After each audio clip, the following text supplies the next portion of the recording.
Amén, hermanos. Que el Señor les bendiga. Vamos a abrir la palabra del Señor en la segunda carta a Timoteo, capítulo 2, versículos 20 al 22. Segunda de Timoteo, capítulo 2, versículos 20 al 22. Como siempre, leo en versión Nueva Biblia de las Américas. Dice: ahora bien, en una casa grande no solamente hay vasos de oro y de plata, sino también de madera y de barro, y unos para honra y otros para deshonra. Por tanto, si alguien se limpia de estas cosas, será un vaso para honra, santificado, útil para el Señor, preparado para toda buena obra. Huye pues de las pasiones juveniles y sigue la justicia, la fe, el amor y la paz con los que invocan al Señor con un corazón puro. Que el Señor bendiga su santa palabra. Gracias. Vamos a orar, mis hermanos, al Señor por este mensaje de esta tarde. Padre, te queremos agradecer porque tenemos esta nueva oportunidad de reunirnos aquí como iglesia para poder meditar, Señor, en tus verdades, en tu palabra. Queremos, Señor, que tú en este día, Señor, nos hables a través de ella, que tú, Señor, puedas a cada uno de mis hermanos ayudarles, Señor, ser iluminado su entendimiento para entender cada una de las cosas que veremos en este día. Como también, Señor, a mí me puedas ayudar con tu gracia, que tú, Señor, me puedas sostener y me puedas guiar para poder explicar bien esta palabra, Señor, para que los corazones de nuestros hermanos sean animados, confrontados, reprendidos según lo que tu palabra, Señor, nos indique hoy. Guíanos, Señor, para cada día vivir conforme a tu voluntad, Señor, y vivir totalmente en santidad, Señor, totalmente apartado del pecado en todo nuestro ser, para que esté completamente consagrado en obediencia a ti, Señor. Gracias, Dios, porque tú nos has salvado, nos has amado, y podemos en este día, Señor, reunirnos para alabarte y exaltarte. Rogamos, Señor, tu bendición, lo pedimos en el nombre de Jesús. Amén. Hermanos, ser salvados es sin duda algo maravilloso que cada uno de nosotros, espero que está aquí presente en este día, ha experimentado la salvación por gracia, el amor del Señor, ser realmente liberado de la esclavitud del pecado. ¿No es realmente, hermano, algo maravilloso pensar y experimentar eso y recordar cómo el Señor tuvo misericordia cuando estábamos totalmente perdidos en nuestros delitos y pecados? Pero, hermanos, no es solamente el ser salvado lo que el Señor quiere de nosotros. Por supuesto, es el inicio, un inicio maravilloso, milagroso, sobrenatural que el Señor ha hecho en nuestras vidas. Pero Dios quiere más de nosotros, quiere mucho más. ¿Qué es lo que Él quiere? Él quiere, como vieron en el título, quiere vivir en santidad. Quiere que seamos llamados a vivir en esa pureza que el Señor nos ha llamado a vivir. Y por eso están, por ejemplo, los medios de gracia que se le conocen, que son los instrumentos que el Señor ha establecido para que nosotros cada día nos vayamos santificando más y vivamos cada día más conforme al carácter de su Hijo amado. Estamos, mis hermanos, llamados a la santificación. Hemos sido salvados exactamente para que nosotros seamos santos. Y así es como, por ejemplo, Pablo abre la carta de Efesios, nos dice que hemos sido escogidos, maravilloso, ¿cierto? Antes de la fundación del mundo. ¿Para qué? Para que seamos santos y sin mancha. O sea, ese es el propósito, mi hermano, que cada uno de nosotros tiene este día y a través de nuestra vida. C.S. Lewis, que es un famoso escritor anglicano, decía que el Señor está más preocupado de nuestra santificación que de nuestra felicidad. En esta cultura actual, la gente habla de ser feliz, busca ser feliz, trata de encontrar métodos para ser feliz, pero el Señor le importa más a nosotros como cristianos la idea de ser santos. El Señor está más preocupado que nosotros seamos santos y va a usar todos los medios, toda la experiencia de nuestra vida para que nosotros cada día más vivamos en santidad. Si uno se recuerda al pueblo en el antiguo pacto, va a ver que exactamente le dijo eso el Señor, que ellos habían sido elegidos y llamados para ser santos, le dice, ¿cierto?, el Levítico. Le dice que el pueblo ha sido llamado para ser santo, o sea, apartado, un pueblo diferente. Incluso le da mucha instrucción acerca de la comida, acerca de la vestimenta, acerca de las cosas impuras. Les dice muchas cosas porque quiere que el pueblo entienda que has sido llamado a ser santo. Pedro repite eso mismo en el Nuevo Testamento, diciendo, ¿no es cierto?, que hemos sido llamados también a ser santos. Somos un sacerdocio santo, una nación diferente que el Señor nos ha llamado. Cuando el sacerdote se acercaba e iba a presentar su ofrenda por el pueblo, si ustedes recuerdan todo lo ceremonial que tenía que hacer, tenía que lavarse las manos, tenía que tener una ropa especial, tenía que presentarse ese día un sacrificio primero por sus pecados. O sea, había todo un ritual que estaba ejemplificando la importancia que era cuando yo me acerco a Dios, me acerco limpio, vestirme con ropas limpias, lavarme con agua, sacrificar, aislarme de toda impureza. Esa era el propósito que el Señor tenía para los sacerdotes y, por tanto, para todo el pueblo, el llamado que tenemos para ser santos. Y hermanos, hemos estado viendo en esta carta de Pablo que Pablo se encuentra casi en los últimos momentos de su vida y nos ha estado dando muchas exhortaciones e instrucciones para que el joven pastor Timoteo sepa cómo él tenía que comportarse, cómo él tenía que vivir esta vida cristiana y él cómo tenía que transmitir estas verdades del Evangelio.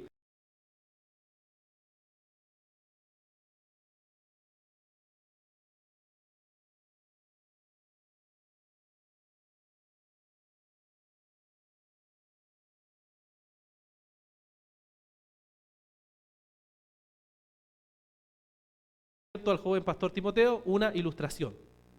Le va a presentar una ilustración con un propósito y ese propósito es mostrarle y enseñarle cómo los cristianos entonces tenemos que limpiarnos, cómo los cristianos tenemos que purificarnos. ¿Ya? Entonces vamos a observar el verso 20 y 21 en primer lugar, donde vamos a ver entonces esta ilustración que nos va a dar el apóstol para que nosotros vivamos conforme a la voluntad del Señor. Si observamos entonces, hermanos, el verso 20, vemos que va a usar entonces esta ilustración de la casa grande. La ilustración de la casa grande. En el mundo antiguo, así como en la actualidad, habían casas pequeñas y habían casas grandes. Quizás en el mundo antiguo era mucho más radical eso, no había una sociedad media, ¿cierto?, un estatus medio, sino que había ricos y pobres. Eso era todo lo que había, la idea de tener algo más medio, más moderno. Y entonces Pablo va a usar la ilustración de una casa grande, o sea, él está pensando en una casa de ricos, ¿ya? En una casa enorme, en una casa de pobre, no porque Pablo estuviera excluyendo a los pobres, sino porque es mejor para ejemplificarnos, ¿cierto? Y mostrarnos el llamado que tenemos que tener a la santidad. Entonces, Pablo va a decir, en esa época, en ese tiempo hay casas grandes, y una casa grande tenía vasos, ¿cierto?, de distinta categoría. Tenía vasos de oro, tenía vasos de plata, como nos dice, tenía vasos de madera y tenía vasos de barro. Cada cual para su propio propósito. Entonces tenía esos instrumentos ahí para cuando vinieran visitas, ¿cierto?, vinieran a su hogar o dependiendo de lo que se hiciera, se sacaran los vasos de oro o se sacaran los vasos de plata o se sacaran los vasos de madera, se sacaran los vasos de barro, ¿cierto? Dependiendo de cuál fuera el propósito. Se entendía que los vasos de oro y de plata eran para cosas muy importantes, ¿ya? Cosas muy sublimes, pero los vasos de barro y de madera eran para generalmente desechos de comida y cosas por el estilo. Entonces la idea que establece el apóstol aquí, hay distintos vasos, se usan para distintas cosas y yo creo que no está muy lejos de la realidad, aunque ciertamente del primer siglo, pero yo creo que aquí las hermanas principalmente van a recordar, ¿cierto?, que cuando hay un momento especial se saca el vaso que guardó todo el año, saca el mantelito, ¿cierto? Y, ¿cierto?, yo creo que se entiende la ilustración, va a apuntar a eso, ¿cierto? Es un momento especial, entonces se usan ciertos vasos especial, ¿ya? Entonces, tenemos aquí esta idea que el apóstol nos pone, el contexto. Una casa grande, las casas grandes tienen distintos implementos y entonces esos implementos son lo que está poniendo el apóstol aquí para ilustrarnos la idea después de purificar, ¿ya? Aquí hay un pero, el único pero aquí es la discusión sobre qué está pensando Pablo aquí cuando habla de vasos. Por un lado, están aquellos que nos dicen, bueno, en verdad Pablo está pensando en Romanos capítulo 9, versículos 22 y 23. Si quiere acompañarme allá, Romanos capítulo 9, versículos 22 al 23, donde Pablo usa esta misma ilustración, tomando Isaías, y dice lo siguiente, Romanos 9, verso 22 al 23, y que si Dios, aunque dispuesto a demostrar su ira y hacer notorio su poder, soportó con mucha paciencia a los vasos de ira, preparados para la destrucción. ¿ya? Entonces, por un lado, hay hermanos que señalan que Pablo está sosteniendo la idea de que acá hay dos vasos, vasos de ira, vasos de gracia, por decirlo así, ¿no? Y entonces está aludiendo a eso, ¿ya? Pero por otro lado, hay hermanos que piensan que en verdad Pablo no está usando esa idea aquí, sino que la está usando la misma ilustración, pero en otro sentido, no con la idea de vasos de ira y vasos de destrucción, o vasos, ¿cierto?, que son para servir al Señor, ¿ya? Yo me inclino más a esa idea porque no veo que esté la misma conexión, sino que aquí asume que ambos vasos pueden limpiarse, ambos vasos pueden purificarse. Entonces, no veo que sea necesariamente la misma idea de los vasos de destrucción, ¿ya? Entonces, tomando así esta ilustración que nos da el apóstol Pablo, entonces él va a pasar a aplicar, ¿ya? Entonces va a decirnos, bueno, hay una casa grande, en esta casa hay vasos, distintos tipos de vasos, entonces, ¿qué tienen que hacer cada uno de esos vasos? Tienen que limpiarse y tienen que santificarse, ¿cierto? En el verso 21, entonces Pablo les da la aplicación a esta ilustración, que consiste en algo súper simple, y nos dice ahí, ¿qué tiene que hacer? Limpiarse de estas cosas, ¿no? Limpiarse de estas cosas. Y así entonces un vaso que se limpia de estas cosas es un vaso de honra, o sea, un vaso que sirve para el propósito por el cual el Señor le ha llamado. La pregunta es, ¿qué son estas cosas? Que el vaso tiene que limpiarse. Entonces ahí vemos contexto, qué es lo que Pablo ha estado diciendo, qué es lo que le ha estado diciendo al joven pastor Timoteo, de lo cual tiene que limpiarse, y si nosotros observamos más arriba vamos a encontrar que el apóstol le ha dicho hace poco que las palabras que no aprovechan para nada. También le dice que hay palabras vacías. Y aquí se está refiriendo al contexto de las cartas pastorales, que eran los judaizantes que se envolvían y se metían en muchas conversaciones que en verdad no llevaban a nada, conversaciones que no servían para nada para la edificación del cuerpo de Cristo, que no tenían que ver con la sana doctrina, que no tenían que ver con la doctrina correcta para crecer en el carácter cristiano, sino que eran discusiones que no servían para nada. O sea, eran palabras vacías, palabras vanas. Entonces Pablo le está diciendo a Timoteo que se limpie de estas cosas. ¿Cómo se limpia de estas cosas? Aléjate de estas cosas, Timoteo. No te relaciones con estas cosas, Timoteo. No estés involucrado en discusiones que no tienen ningún fruto para el evangelio. No lo hagas, Timoteo. Límpiate de estas cosas, purifícate y dedícate a ser un vaso de honra, un vaso que sirve para la gloria de Dios. Y la Biblia tiene mucho que decirnos, por supuesto, acerca de las palabras.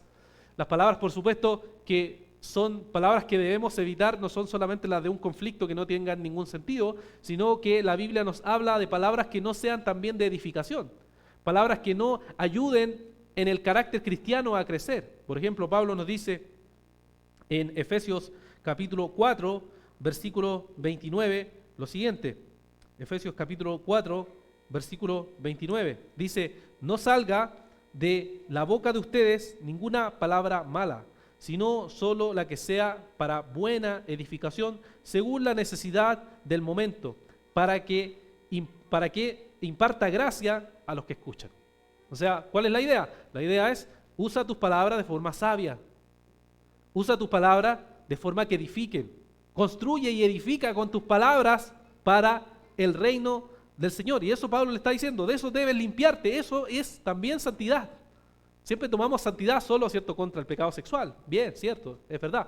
Pero aquí está incluyendo limpiarse de estas cosas, limpiarse de la palabrería que no tiene ningún sentido, limpiarse de las cosas que no edifican de ninguna manera. Y ahora, no entendamos mal esta idea tampoco, que a veces los hermanos dicen, entonces hay que hablar solo de la Biblia, o sea, hay que hablar con versículos, ¿cierto? ¿Vosotros cómo estáis, mis hermanos? ¿Ya? No se trata de eso. Se trata de que nosotros hablamos las cosas que son, como dice Filipenses, buenas, puras, justas, edificantes. Pueden ser incluso cualquier tema. Pero no se trata que citamos la Biblia todo el día. ¿Ya? No está queriendo decir eso, sino que las palabras que sean necias, palabras que no edifiquen, palabras que no construyan en la iglesia, palabras que no sirvan en verdad para edificar al cuerpo de Cristo, límpiense, hermanos. Apártense, aléjense de ese tipo de conversación porque no sirve para nada. Entonces, mis hermanos, tenemos que pensar qué hay en nuestras mentes, cómo estamos usando nuestras palabras para la gloria del Señor.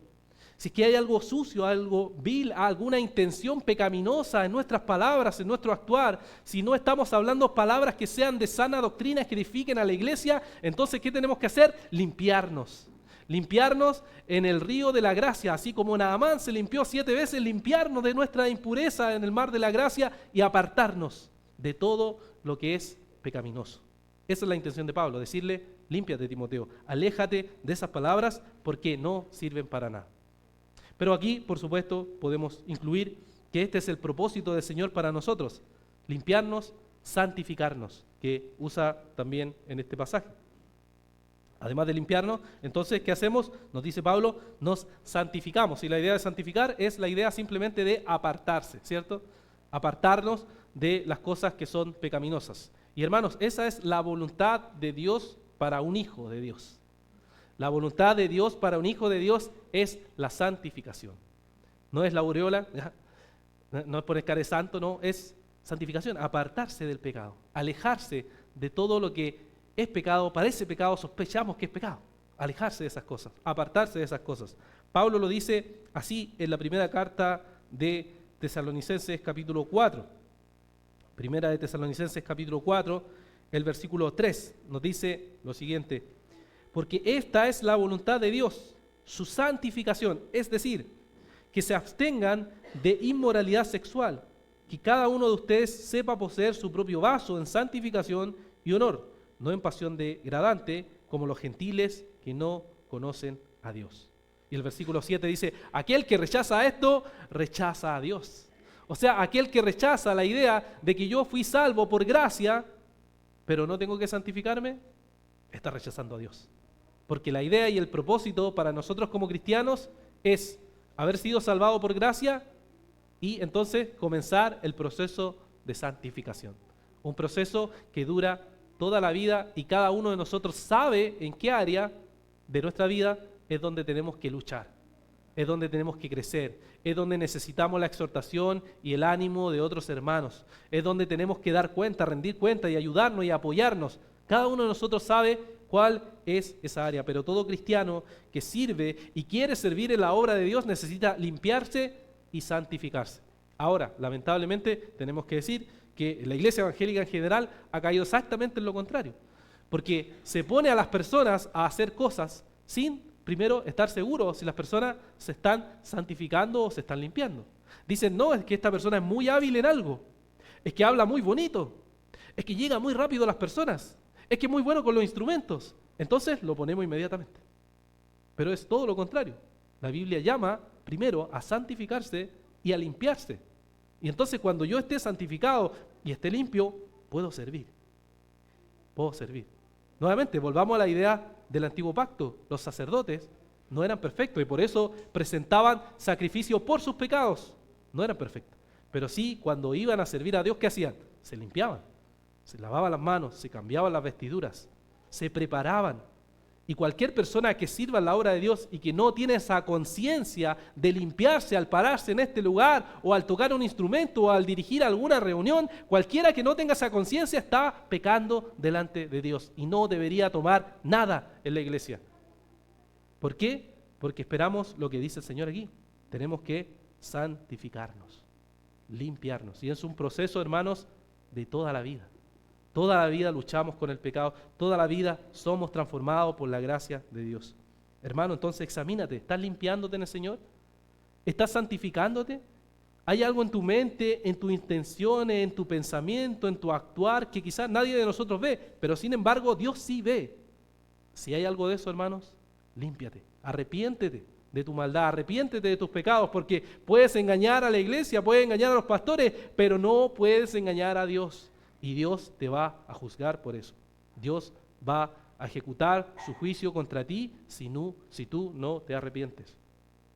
Y entonces Pablo dice en el verso 21, además de limpiarse y santificarse, da algunas palabras muy interesantes en las cuales nos dice que si hacemos esto, entonces vamos a ser útiles para el Señor, para toda buena obra.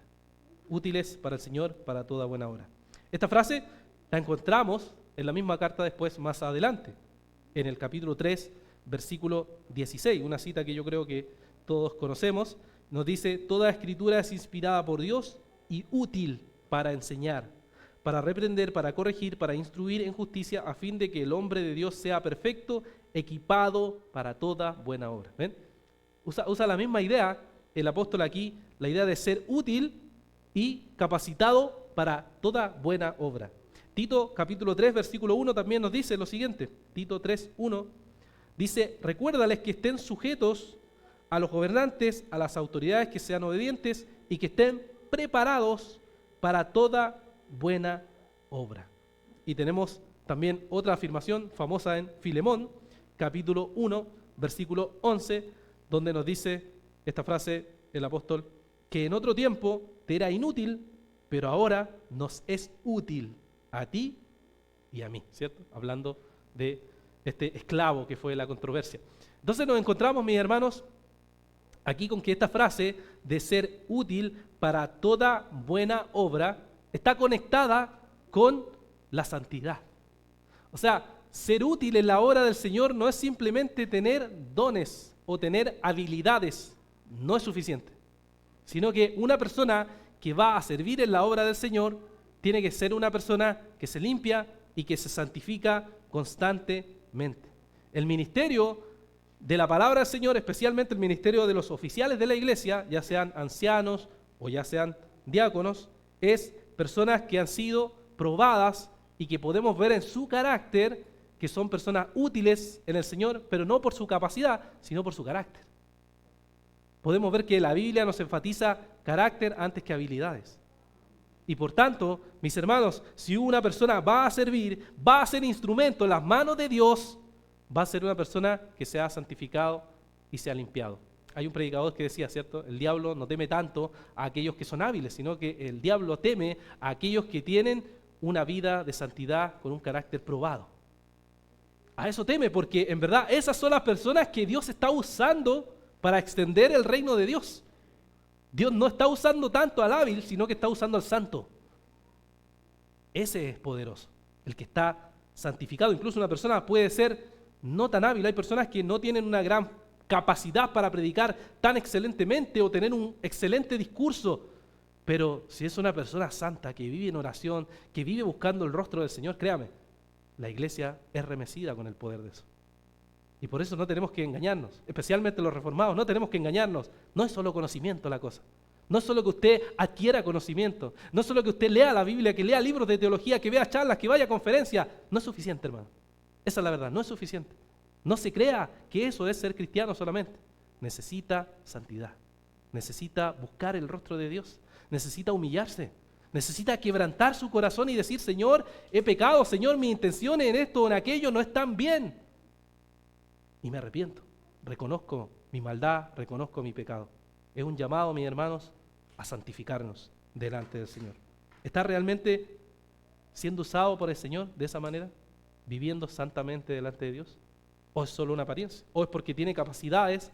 Todos pueden decir: este hermano sirve, esta hermana sirve, pero en verdad su vida secreta en el rostro de Dios es una vida hipócrita, una vida que oculta cosas y que no es sincera delante de Dios. Mi hermano, y después el apóstol, después de darnos esto en el verso 21 y 22, ¿cierto? 20 y 21, perdón. En el 22 ahora entonces va a hacer un contraste, ¿cierto? Nos va a decir, por un lado, huye del pecado, y por el otro, busca la voluntad del Señor, ¿ya? Entonces Pablo nos va a decir aquí, esto, huye del pecado, y por otro lado, busca la voluntad de Dios. En el verso 22 va a comenzar diciendo una frase muy sencilla pero poderosa: huye. Huye, le dice, ¿cierto? Que es un verbo que está en imperativo presente, que quiere decir que es un mandamiento, ¿ya? Es un mandamiento. No le dice: oye, ve ahí si huye. No, le dice: huye, es un mandato, huye. ¿De qué? Huye de las pasiones juveniles. Les dice que tiene que huir de estas pasiones juveniles. Y ahora hay que evitar la tentación de creer que solo algo sexual, nuevamente, lo incluye, ¿sí? Pero las pasiones juveniles son mucho más que algo sexual. Tienen que ver con la vanagloria, tienen que ver con la impaciencia, tienen que ver con el orgullo, tienen que ver con la vanidad. Todo eso está incluido en lo que entendemos como las pasiones juveniles. Y un ejemplo, ¿cierto?, clásico, digamos, de una actitud dominada por las pasiones juveniles es el caso, ¿cierto?, que tenemos en Primera de Reyes, capítulo 12, versículo 8, donde el rey Roboam desecha el consejo de los ancianos. Y lo que hace es seguir el consejo de los jóvenes. Leo ese versículo, Primera de Reyes 12:8 dice: pero él abandonó el consejo de los que le habían dado los ancianos y pidió consejo a los jóvenes que habían crecido con él y que le servían. Las pasiones juveniles incluyen la confianza en los jóvenes. Es que los jóvenes saben. Ahora, con esto no estamos diciendo que todos los adultos tampoco sean llenos de sabiduría, hay que hacer los matices, pero sin embargo, en general, en la Biblia podemos ver que la gente mayor y adulta tiene más experiencia que el joven y es más sabio que el joven. Y eso es una lección para esta cultura que se jacta de los jóvenes, para esta cultura que exalta lo juvenil y se ríe de lo adulto. Y esto hay que siempre pensarlo porque tenemos la tentación de caer en la misma forma de pensar. J.C. Ryle es un teólogo anglicano, escribió un buen libro que siempre es recomendable para los jóvenes, que se llama Pensamientos para hombres jóvenes. Espero que algún día lo hayan leído. Pero da excelentes consejos para los jóvenes respecto a considerar esta arrogancia, estas pasiones juveniles que hay en cada uno de los jóvenes. Y él dice esto, les comparto solo una cita. Dice: qué frecuentemente es ver a jóvenes testarudos, altaneros e impacientes cuando alguien quiere darle un consejo. Son frecuentemente groseros y descorteses con todos los que se le rodean, pues piensan que no son valorados ni honrados como merecen. Con cuánta frecuencia ni se detienen para escuchar lo que un adulto les sugiere. Se creen que lo saben todo y por eso son muy engreídos. Consideran que los mayores, especialmente los de su parentela, son estúpidos, aburridos y atrasados. Fin de la cita. ¿Qué dice? Bueno, el joven, yo lo sé todo. ¿Qué va a saber esta gente? Bueno, es que eso eran otros tiempos, hermano. Que la iglesia antigua era así, es que eran otros tiempos, han cambiado los tiempos hoy. No nos pongamos viejitos, ¿cierto? Pero en verdad, considerar el consejo de la gente que tiene experiencia es importante. Es muy importante. Y cuando hay una actitud arrogante, entonces es una actitud de no escuchar el consejo, de no estar abierto a la reprensión, de no decir, realmente puedo estar equivocado. Esa es las pasiones juveniles que le está diciendo a Timoteo, que se entiende que era joven, que las evite. Porque va a tener la tentación de la arrogancia, va a tener la tentación de no escuchar a otros, de no escuchar el consejo, de no aceptar la reprensión. Y por eso Pablo le dice, Timoteo, huye de esas cosas, huye. Hermano, huyan de la vanagloria, del orgullo, de la impaciencia, que son dioses de este tiempo, que están en todos lados y que la gente se siente identificada con eso incluso iglesias se sienten identificados con eso. Sin embargo, todo esto son frutos de la carne, no son frutos del Espíritu, son frutos de la carne. Hermanos, ¿cuántas veces han sido impacientes? ¿Cuántas veces han sido arrogantes quizás en sus corazones? ¿Cuántas veces no han escuchado una advertencia que le han dado, ya sean jóvenes o no? Y entonces nuestro corazón se resiste a escuchar eso, se resiste a aceptar eso. Esas son, hermanos, las pasiones juveniles. Entonces, mis hermanos, huyan de eso. Corran, aléjense de eso, lo más lejano que puedan, porque eso simplemente les va a traer destrucción, no edificación. No les va a ayudar en su santificación, sino que los va a alejar de la voluntad del Señor. Entonces Pablo le dice, bueno, huye de estas cosas, pero ¿qué sigo? ¿Qué sigo yo? ¿Qué tengo que seguir? Y le dice entonces también en manera de mandato, le dice que lo que tiene que seguir son ciertas cosas, ¿cierto? Le dice en mandato, aquí nuevamente, sigue, Timoteo, sigue estas cosas, ¿ya? Aquí dicen los estudiosos que tienen en su mente la idea de un atleta que sigue un objetivo, que corre hacia un objetivo, que va directamente con un propósito. Esas cosas sigue Timoteo. Evita estas, pero sigue estas. Sigue estas. Entonces, lo que tiene que seguir, aquí nos dice primero que es la justicia. La justicia y la fe. Es lo que tiene que seguir. La palabra justicia aquí tiene que ver con la práctica de la justicia. Ya no es tanto la justificación por la fe, sino que es la práctica de la justicia. Es más o menos lo que nos dice Pablo en Efesios 6:14, donde dice, estén pues firmes, ceñidos su cintura con la verdad y revestidos con la coraza de la justicia. Vivir justamente, que es simplemente, mis hermanos, aplicar el conocimiento doctrinal que tenemos a las situaciones particulares que nosotros nos enfrentamos. Vivir rectamente delante de Dios, vivir con integridad delante de Dios.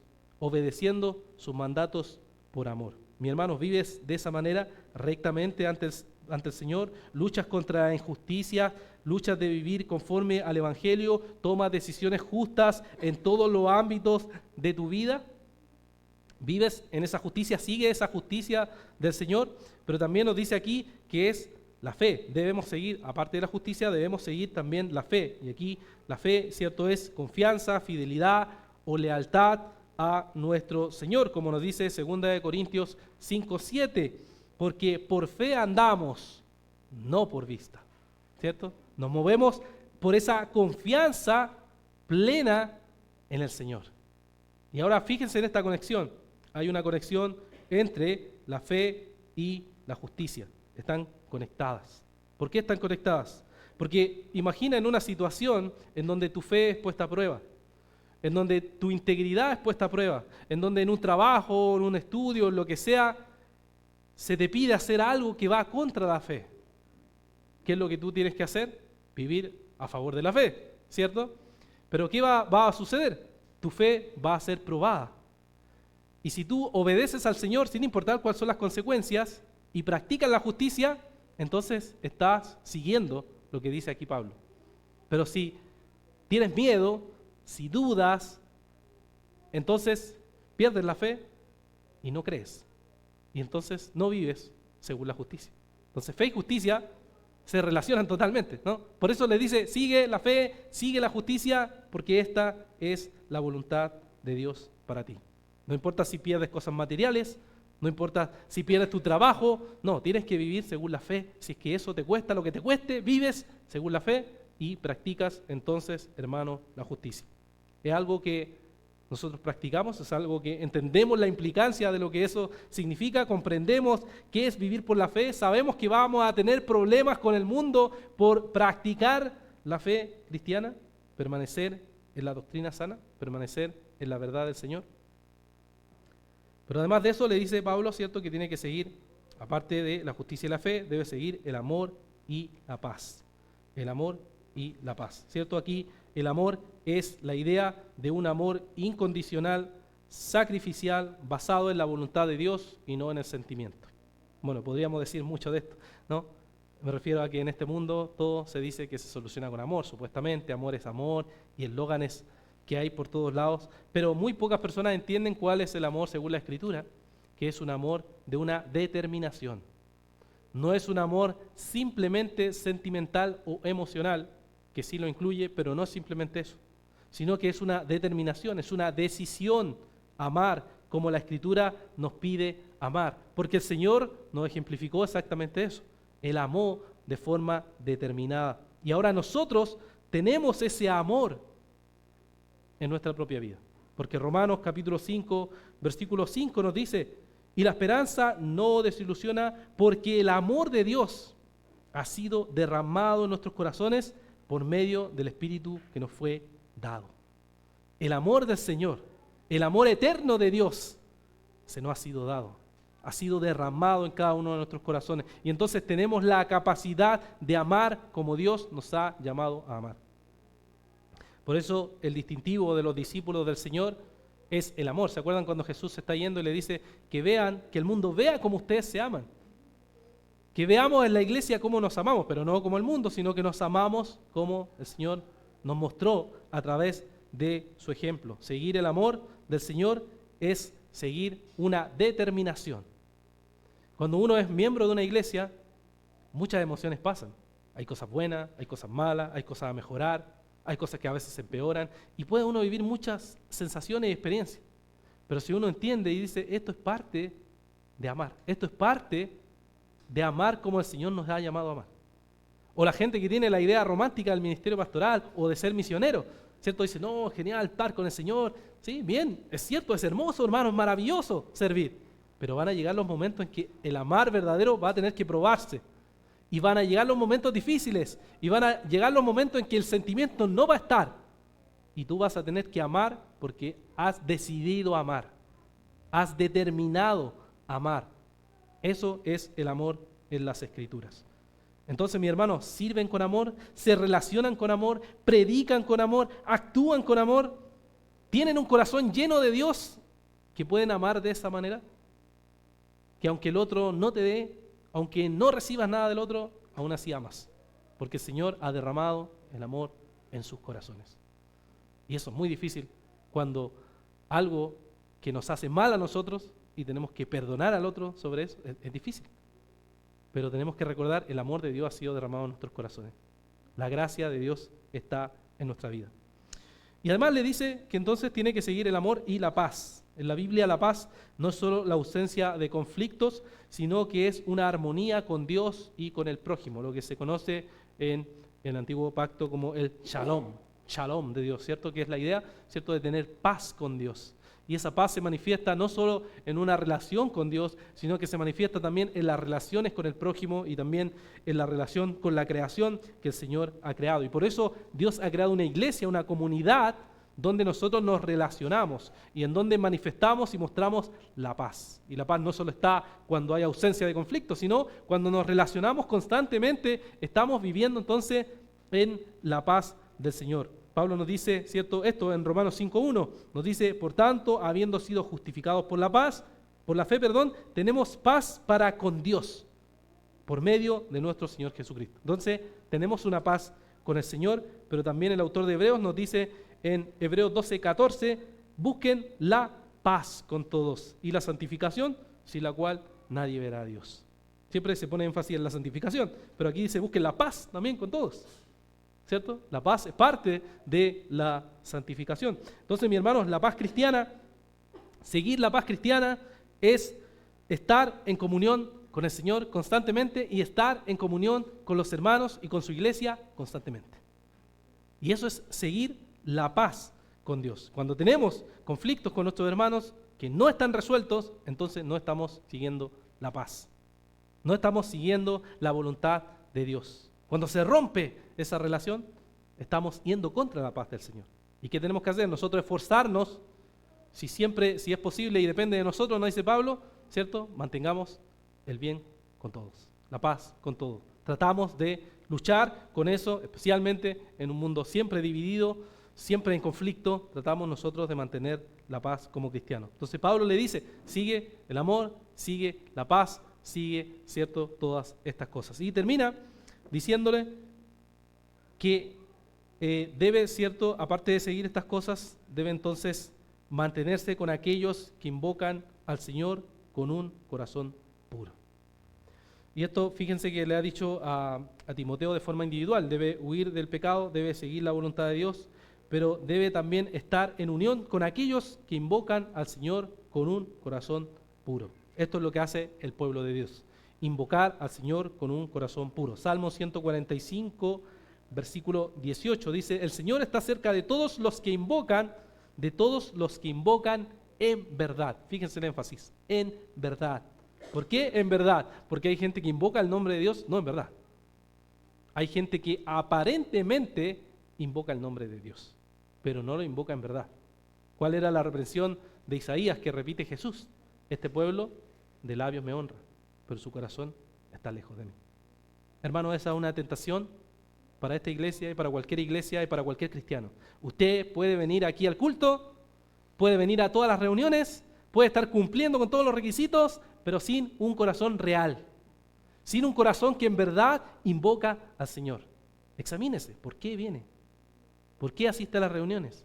¿Por qué cumple las cosas que han acordado como iglesia? ¿Por qué? Eso hay que examinar, si mi corazón realmente lo está haciendo sinceramente. Y el autor de Hebreos por eso nos dice en el capítulo 10, Hebreos 10, 22, acerquémonos con corazón sincero, en plena certidumbre de fe, teniendo nuestro corazón purificado de mala conciencia y nuestro cuerpo lavado con agua pura.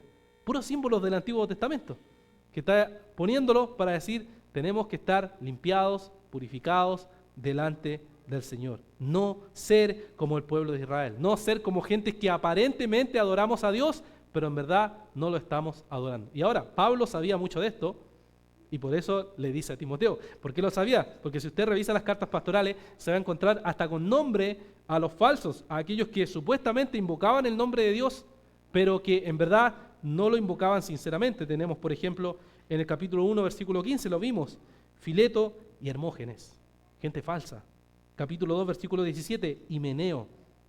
Capítulo 4, versículo 14, Alejandro el Candelero. Todas esas personas que supuestamente servían, que supuestamente eran parte del equipo plantador, digamos, del equipo misionero de Pablo, lo habían traicionado. Y se habían ido en pos del mundo.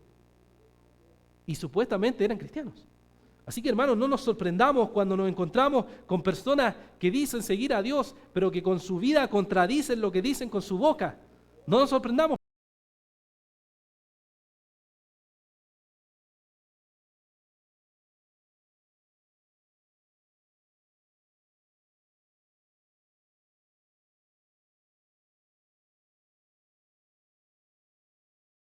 Por eso Pablo dice, mantente cerca con los que con un corazón sincero invocan al Señor.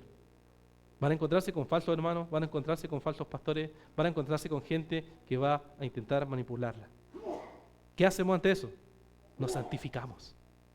Si nos pasa eso, ¿qué hacemos? Eso nos va a ayudar a santificarnos, pues, hermano.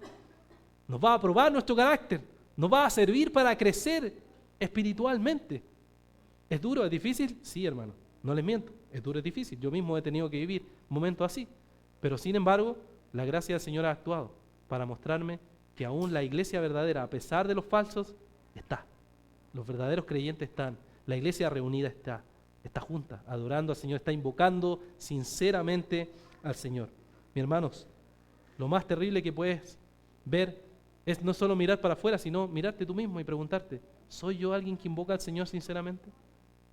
¿Soy alguien que estoy adorando al Señor sinceramente? ¿Soy realmente uno como Himeneo, Fileto, o soy en verdad como Pablo y Timoteo? ¿Quién soy delante del Señor? ¿Cómo es mi vida delante del Señor? ¿Estoy invocándolo de un corazón sincero o es solo de labios? ¿O es solo aparente? Y no es realmente una persona que ha entregado su vida al Señor de forma completa. Así que, mis hermanos, estos pasajes de Pablo nos muestran que en la casa de Dios hay distintos vasos. Vasos útiles para honra y vasos que son para deshonra. ¿Qué marca la diferencia? No es el material lo que marca la diferencia, es la disposición del corazón. Eso es lo que marca la diferencia. Así que si hay alguien aquí hoy, ¿cierto? Alguno de los que están escuchando este mensaje, que miran y dicen, yo soy un vaso sucio, realmente soy una persona que nunca verdaderamente he servido al Señor. Alguien que está viviendo en pecado, en secreto, sin que nadie me vea. Entonces, ¿cómo Dios me va a mirar a mí? ¿Cómo Dios me va a usar a mí? Y eso es lo maravilloso del Evangelio, que el Evangelio te dice, hay esperanza. El Evangelio te dice, mírame a mí. El Evangelio dice, arrepiéntete, ven y yo te voy a formar en un vaso de honra. Ven y yo te voy a limpiar. Ven y yo te voy a usar. Ven a mí y tendrás salvación. Confía en Cristo, confía en su cruz, confía en el Evangelio, confía en la resurrección y vas a ser salvo. Tal como nos dice 1 Juan 1:9, si confesamos nuestros pecados, Él es fiel y justo para perdonarnos y limpiarnos de toda maldad. Pero ahora, si tú eres un creyente, y entonces estos pasajes te llaman a examinar tu vida, te llaman a analizarte y preguntarte, ¿estoy viviendo como un vaso limpio para el Señor? ¿Estoy siendo purificado? ¿Estoy confiando en el Señor, en la gracia que no solo me salva, sino que me sostiene y me transforma constantemente? ¿Es esa mi confianza? ¿Soy alguien que está invocando al Señor con un corazón limpio en cada cosa que hago para la gloria del Señor? Si no es así, también hay evangelio para ti. Hay esperanza. Venir, limpiarte en la sangre del Señor, limpiarte en su gracia, y entonces va a poder servir con una motivación pura, con una motivación santa, con una motivación que honra al Señor. Y entonces el Señor te va a usar para su gloria. Eso es lo maravilloso del evangelio, que es para creyentes y para no creyentes. Oremos. Padre, te queremos agradecer en esta tarde por poder meditar, Señor, en este llamado que tú nos haces a santificarnos. Padre, sabemos que hemos fallado, sabemos, Señor, que hemos pecado, sabemos, Padre, que no vivimos conforme a tu voluntad en ocasiones, Señor, y queremos pedirte que tú nos limpies, que tú nos laves, que tú nos purifiques, Señor, para ser vasos para honra, vasos que te glorifican, vasos que se limpian y que son usados para tu reino, Señor. Reconocemos, Señor, que somos débiles, reconocemos, Señor, que solo tú eres el poderoso, y queremos pedirte, Señor, que nos ayudes cada día a vivir más conforme a tu voluntad, Señor. Padre, gracias por tu palabra, gracias porque tú eres bueno, Señor, y porque tú nos guías cada día a vivir conforme a tu voluntad. Pedimos, Señor, todo esto en el nombre de Jesús. Amén.